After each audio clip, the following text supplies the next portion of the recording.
लालगंज के पूर्व विधायक राजकुमार साह और नगर सभापति कंचन कुमार साह के भाई मुकेश कुमार साहू की हत्या बीते 27 जनवरी को गोलियों से छलनी कर की गई। बाद में मामले में अज्ञात के खिलाफ एफआईआर की गई, मगर अपराधियों या साजिशकर्ता या फिर इस हत्याकांड से जुड़े लाइनर तक पुलिस तकरीबन 15 दिनों बाद भी नहीं पहुंच सकी है। जांच पर जांच और अनुसंधान का दौर चल रहा है, मगर संतोषजनक परिणाम की आहट तक लोगों को नजर नहीं आ रही। हालांकि इसको लेकर कई दिनों तक सामाजिक कार्यकर्ता और व्यवसायियों द्वारा आंदोलन भी किया गया, मगर नतीजा सिफर रहा। इसको लेकर मुखिया संघ अध्यक्ष गणेश राय, पार्षद प्रतिनिधि मनोज यादव, विजय कुशवाहा और वार्ड पार्षद सुजीत प्रताप यादव ने अपनी तीखी प्रतिक्रिया व्यक्त की है। इन लोगों ने क्या कुछ कहा, आइए देखते हैं ये रिपोर्ट। देखिए, अभी तक जो हम लोग फीडबैक हमेशा लेते रहे और प्रशासन के माध्यम से हमेशा लोग यही बात कह रहे हैं कि हम हत्यारा तक पहुंच चुके हैं, मगर अभी तक कोई भी संतोषजनक जो है रिजल्ट नहीं मिल पाया है। और लालगंज की जनता जो है टकटकी लगाकर देख रही है कि कब प्रशासन द्वारा इस केस का उद्भेदन किया जाएगा और इस केस में इस हत्या करने और करवाने वाला आखिर लोग कौन है। इस चीज़ को लेकर जो है लालगंज जनता में काफ़ी आक्रोश व्याप्त धीरे धीरे होते जा रही है। देखिए, हत्या का वजह जो है कई तरह से लोग सोच रहे हैं। कोई राजनीतिक स्थिति पर जा रहे हैं, तो कोई जो है भूमि विवाद भी देखते हैं। इस तरह से कई एक बिंदु पर लोग सोच रहे हैं, मगर जब तक प्रशासन इसका खुलासा नहीं करेगी तब तक ये सही रिजल्ट नहीं आ पाएगा।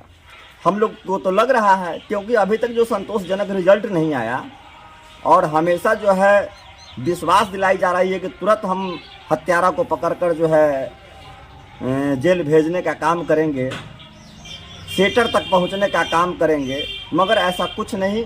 लालगंज की जनता में असंतोष फैलते जा रही है कि ये केस को जिस तरह से 3-4 हत्याएं हुई, चाहे वो अमरजीत सहनी का हो, चाहे राकेश पासवान का हो, इस तरह का जो भी हत्या हुआ उसमें सही जगह तक जो है प्रशासन ने नहीं पहुंच पाई।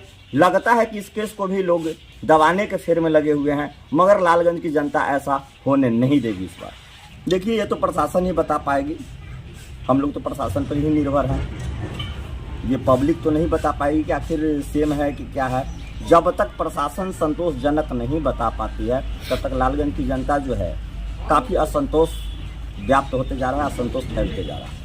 आगे हम लोगों का रणनीति बन रही है, आगे हम लोग आंदोलन की ओर जो है। प्रशासन अगर लगभग 15 दिन हो गया हत्या का, अभी तक कोई रिजल्ट नहीं दी है, तो लालगंज की जनता चुप बैठने वाली नहीं है, क्योंकि लालगंज क्रांतिकारियों की धरती रहा है और इस धरती से ऐसा आवाज़ बुलंद होगा कि प्रशासन को कान तक जो है आवाज़ पहुंचाने का काम करेगा और प्रशासन को जगना पड़ेगा, हत्यारा को पकड़ना पड़ेगा, तभी जाकर लालगंज की जनता जो है चुप बैठेगी। देखिए, मुकेश साह जी की हत्या 27 तारीख को शाम में बाईपास में निर्मम ढंग से उनकी हत्या कर दी गई थी, जो बहुत बड़ा जघन्य क्रूरतम हत्या उसको कहा जाता है। जिस तरह से उनके शरीर में 18 गोली मारकर हत्या कर दिया गया। आज हो गया 10 तारीख, आज 11 तारीख हो गया, मोटा मोटी 15 दिन हो गया। अभी तक पुलिस किसी तरह की कोई कार्रवाई नहीं कर पाई। उन्हें कल DOE की टीम आई, लेकिन कुछ विशेष जानकारी हम लोग को पता नहीं चल पाया। 15 दिन हो गया। हाई प्रोफाइल मर्डर, मैंने हम समझते हैं कि लालगंज के इतिहास में बहुत बड़ा ये हाई प्रोफाइल मर्डर था। वो व्यक्ति मुकेश था, जो जिसके भाई पूर्व में विधायक रहे और वर्तमान सभापति, अभी एक वर्तमान में सभापति है, वो ऐसे व्यक्ति की हत्या निर्मम ढंग से बाईपास में खुलेआम कर दिया गया। अभी तक कोई कार्रवाई नहीं हुआ। अभी तक गत दिनों में भी लालगंज में कई जगह गोली चली, 1 लाख मिला पुलिस पैटी के नजदीक, उसमें पुलिस कुछ कार्रवाई नहीं कर पाई, किसी तरह का कोई सूचना नहीं दे पाई। हाल ही में एक राजकुमार साह के घर के नज़दीक गोली चला, उसमें भी पुलिस कुछ नहीं कर पाई। निश्चित रूप से हम लोगों को प्रशासन के ऊपर से विश्वास उठता जा रहा है।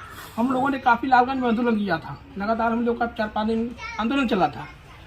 धरना प्रदर्शन, पुतला दहन, तमाम कार्यक्रम हम लोग किए थे प्रशासन को जगाने के लिए, लेकिन फिर भी प्रशासन नहीं जागे। फिर भी रवैया वही है। मुकेश साह हत्याकांड में जीरो की स्थिति में है पूरी प्रशासन, जिला प्रशासन, कहीं कोई कार्रवाई नहीं हुआ, जिससे पूरे लालगंज के लोगों में काफ़ी गुस्सा देखा जा रहा है। हम लोग कई जगह से दबाव आ रहा है कि फिर से आंदोलन शुरू करें। हम लोगों ने एक बैठक भी किया है, हम लोगों ने तय भी किया है कि हम लोग अनिश्चितकालीन हड़ताल पर लालगंज बाजार में बैठेंगे। लेकिन तत्काल लालगंज में एक धार्मिक कार्यक्रम चल रहा है। हमको नहीं लगता है, देखिए लालगंज एक बाजार है, एक परिवार है, वो धार्मिक कार्य को टाला जा सकता था, ताकि एक बाजार में एक परिवार का हत्या हुआ है। हम लोग उस कारण कार्यक्रम नहीं बाजार में कर पा रहे हैं। पुलिस जांच के नाम पर पुलिस खाना पूर्ति कर रही है, कहीं कोई कार्रवाई नहीं है, कहीं की गिरफ्तारी नहीं है, कहीं कोई माने एकदम शासन प्रशासन के नाम पर जीरो टॉलरेंस है, कहीं कोई कार्रवाई नहीं है, शून्य है लालगंज, कहीं कोई कार्रवाई नहीं है, जिस पर प्रशासन पर से लोगों का भरोसा उठता जा रहा है। काफी गुस्सा में लोग हैं उनका हत्या के बाद। एक बार 2 बार हम लोग गए थे मिलने, लेकिन मिले हम लोग नहीं मिल पाए, क्षेत्र में निकल चुके थे। लेकिन फिर भी मिलने का हम लोग प्रयास करेंगे। लेकिन हम लोगों ने कार्यक्रम भी तय कर लिया, आंदोलन का रूपरेखा भी तय कर लिया है कि प्रशासन अगर कार्रवाई नहीं करती है तो हम लोग 1-2 दिन में अपना कार्यक्रम हम लोग शुरू कर देंगे। हम लोग अनिश्चितकालीन हड़ताल पर हम लोग बैठेंगे। देखिए, जिसकी जो सोच रहेगी वो रहेगी। अगर किसी लोग को अगर यह इस पर लग रहा है कि गलत दिशा में ले जा रहा है लोग, तो जिनको लग रहा है कि कोई गलत दिशा में ले जा रहा है वो सही दिशा में आकर के करे। उससे हम लोग को तो कोई अब परहेज है नहीं। हम लोग तो किसी पर कोई टीका टिप्पणी कर नहीं रहे हैं। सिर्फ एक उद्देश्य है हम लोग का कि मुकेश शाह का जो हत्या हुआ है इसका पर्दाफाश हो, उद्भेदन हो, सही हत्यारा तक पहुंचे, प्रशासन सेटर तक पहुंचे, आखिर कौन यह सब खेल खेल रहा है वहां पहुंचे। हम लोग का सिर्फ यही उद्देश्य है, इसके अलावा हम लोग का कहीं कोई उद्देश्य नहीं है। उसके बाद भी अगर किसी को लगता है कि अलग जा रहा है या किसी तरह का राजनीतिक महत्वाकांक्षा की बात अगर लोग कह रहा है तो ये सब विडम्बना है, दुर्भाग्य है लालगंज का। ऐसा नहीं कि आंदोलन ठंडा पड़ रहा है, आंदोलन बिल्कुल किया जाएगा। हम लोग उस दिशा में अभी भी हम लोग लगातार अपने सिस्टम के साथ, जो भी हमारे लोग हैं आंदोलन में, जो भी हमारे साथी हैं, उनके साथ इस पर चर्चा हो रही है। हम लोग निश्चित रूप से आंदोलन को जारी रखेंगे।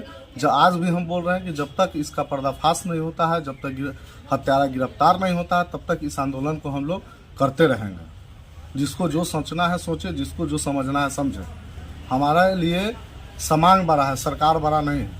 हमारे लिए महत्वपूर्ण है कि लालगंज कैसे सुरक्षित रहे, लालगंज का लोग सुरक्षित कैसे रहे, यहाँ का जो राजनीति करने वाले लोग कैसे सुरक्षित रहे, यहाँ का आम जनता सुरक्षित कैसे रहे। हमारी इसकी चिंता है। हमारी ये चिंता नहीं है कि तेजस्वी यादव मुख्यमंत्री बनेंगे, कि नीतीश कुमार मुख्यमंत्री बनेंगे, कि भाजपा का सरकार बनेगा।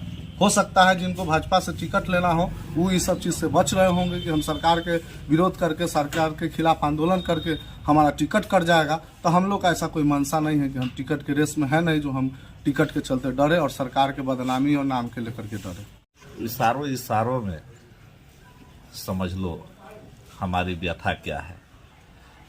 अगर मुकेश शाह की पत्नी ने अगर इशारों में जो बात कही और माननीय चिराग पासवान जी से कही, वह बहुत कुछ बोल रहा है और वो अपने आप में एक बहुत बड़ा प्रश्नवाचक और घटना के संबंध में भी एक संकेत चिन्ह है, जो एक जांच का विषय है।